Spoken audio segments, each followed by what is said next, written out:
have a crazy story that I want to share with you today. I ran a real estate brokerage in Dubai, and I had a broker come to me with a Patek on his arm, driving a Ferrari parked in the car park downstairs, and told me that he couldn't pay his rent. What?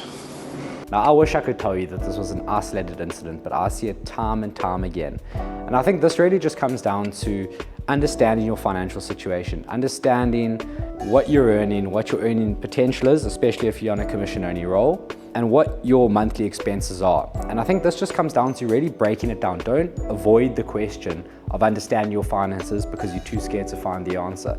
Write it down, understand what am I earning each month, and if it's a commission-only role, in a worst case scenario, what does that look like? And what are my outgoings every month? And is this sustainable? Is this positioning me in a way where I can save money over the long term and invest money into different investment accounts or into, having that emergency fund when it's needed? Another example, which I've seen time and time again, is the use of credit cards. Some people have the mentality of how far can I stretch my credit card?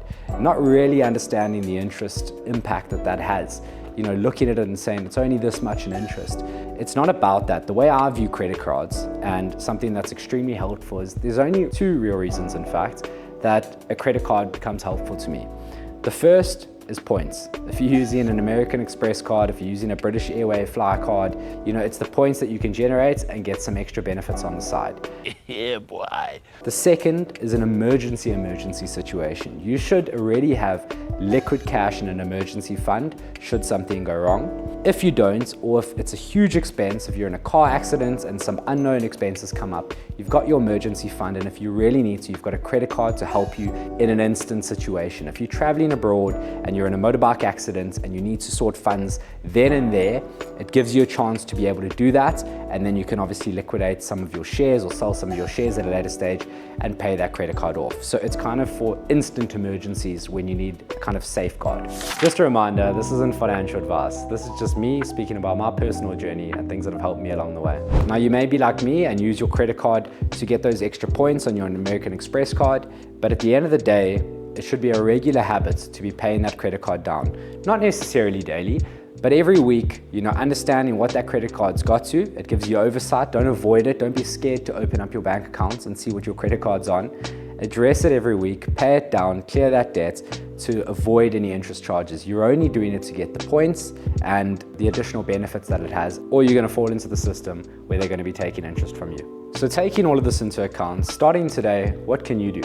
I would start as simple as getting a pen and paper out and working out what is your income on a monthly basis, what are your expenses that you can't avoid, what are those fixed expenses like your rent, your electricity bill, and then go through your credit card statement and work out and really understand where else money is being spent, whether this is Netflix subscriptions, whether this is Amazon subscriptions.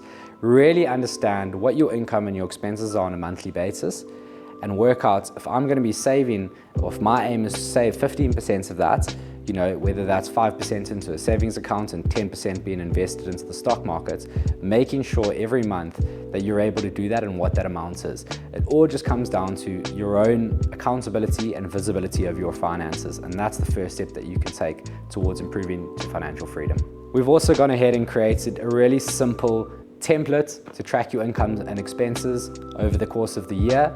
If you look in the description below, and you'll be able to download that resource and hopefully help you on your first step in financial freedom. And speaking about monthly expenses, we've got a really fun video over here to see how much your daily coffee addiction is costing you in the long run. So I'm the Money Bru. If you've enjoyed today's content, click subscribe below and follow us on this journey.